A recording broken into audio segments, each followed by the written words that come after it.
Iangat ang uniformeng kupas na may bahid ng dahas. Dudublihin ko sahod nyo, wag na kayo lumihis ng landas. Hulihin nyo mga gumagawa ng masama, kahit pangalan ko nakataya. Akong bahala sa kaso nyo, basta kayo ang nasa tama. Pero ano ang isinukli?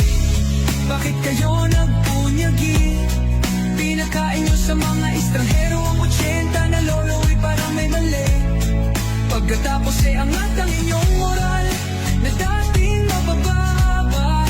Grabe ang isinukli, parang dumukot ng tae. Tapos nilagay sa kamay, sabay sampal sa kanyang mukha. Mahal ko ang Pilipinas, di ako mapaapi. Ipinanganak ako sa bayang mapagtimpi. Ipaglalaban ko ang kalayaan, kahit ako'y masawi. Sisigatin ang araw, muli tayo magsasamang nakangiti.